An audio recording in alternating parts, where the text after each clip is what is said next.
घने जंगलों के बीच बसा एक छोटा सा गांव था जिसका नाम शांतिवन था। यह गांव अपनी प्राकृतिक सुंदरता और शांत वातावरण के लिए प्रसिद्ध था, लेकिन गांव के पास ही स्थित कालगिरी पर्वत का नाम सुनते ही लोग डर जाते थे। कहा जाता था कि जो भी उस पर्वत पर गया वह कभी वापस नहीं आया। गांव में एक साधारण लड़का युवराज रहता था। वह गरीब परिवार से था, लेकिन उसका दिल बड़ा और सपने ऊंचे थे।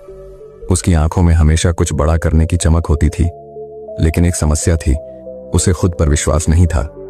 हर बार जब उसे कोई बड़ा काम करने का मौका मिलता, वह डर कर पीछे हट जाता। एक दिन गांव के ऊपर काले बादल छा गए। गांव के बड़े बुजुर्गों ने इसे अशुभ संकेत माना। तभी गांव के मंदिर के पुजारी ने बताया कि कालगिरी पर्वत की चोटी पर स्थित शिवलिंग की पूजा नहीं होने के कारण यह संकट आया है। अगर उस शिवलिंग पर पूजा नहीं की गई तो पूरे गांव पर प्राकृतिक आपदाओं का खतरा मंडरा सकता है। पुजारी ने कहा, लेकिन शिवलिंग तक पहुंचने का रास्ता खतरों से भरा है।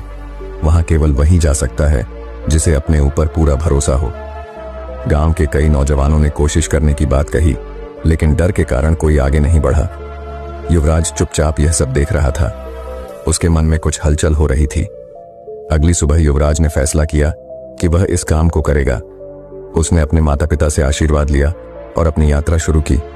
उसके पास न तो कोई खास हथियार था, न कोई साथी, बस एक छोटी सी पोटली जिसमें थोड़ा खाना और पानी था। जैसे ही वह पर्वत की ओर बढ़ा, रास्ता मुश्किल होता गया। घने जंगल, तेज हवाएं और अजीब अजीब आवाजें उसे डराने लगीं, लेकिन वह हर कदम पर खुद को समझाता, मैं इसे कर सकता हूं। रास्ते में युवराज को पहली चुनौती मिली। एक गहरी खाई उसके रास्ते में थी। खाई के पार जाने के लिए कोई पुल नहीं था। उसने चारों ओर देखा तो उसे एक पेड़ का तना मिला। उसने अपनी ताकत से उस तने को खाई पर रखा और सावधानी से पार किया। दूसरी चुनौती थी जंगल के अंदर अजीबोगरीब जानवरों का सामना।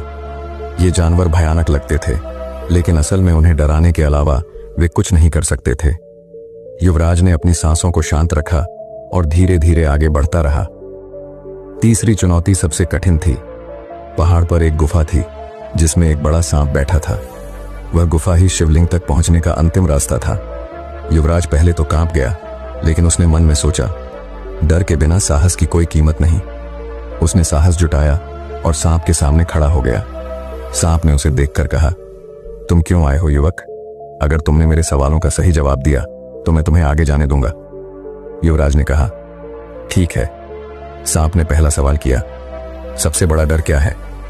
युवराज ने जवाब दिया, सबसे बड़ा डर हमारे मन में है, जो हमें कमजोर बनाता है। सांप ने दूसरा सवाल किया, ताकत कहां से आती है? युवराज ने कहा, ताकत हमारे आत्मविश्वास और मेहनत से आती है। आखिरी सवाल था, क्या तुम इस यात्रा में सफल होगे? युवराज ने दृढ़ता से कहा, हां, क्योंकि मैंने अपनी शक्ति को पहचान लिया है। सांप मुस्कुराया और रास्ता दे दिया। युवराज ने गुफा पार की और शिवलिंग तक पहुंचा। उसने श्रद्धा से पूजा की और गांव की सुरक्षा के लिए प्रार्थना की। जैसे ही उसने पूजा पूरी की, चारों ओर उजाला छा गया। कालगिरी पर्वत का अंधकार खत्म हो गया। युवराज जब वापस गांव लौटा तो सभी ने उसका स्वागत किया। गांव के मुखिया ने कहा, युवराज, तुमने न केवल गांव को संकट से बचाया, बल्कि हमें यह सिखाया कि हमारी असली ताकत हमारे भीतर है। यह कहानी हमें सिखाती है कि डर और कमजोरियों का सामना करके ही हम अपनी असली ताकत को पहचान सकते हैं। आत्मविश्वास और साहस ही हमारी सबसे बड़ी पूंजी है। जब हम अपने ऊपर भरोसा करते हैं तो कोई भी मंजिल हमारे लिए असंभव नहीं रहती।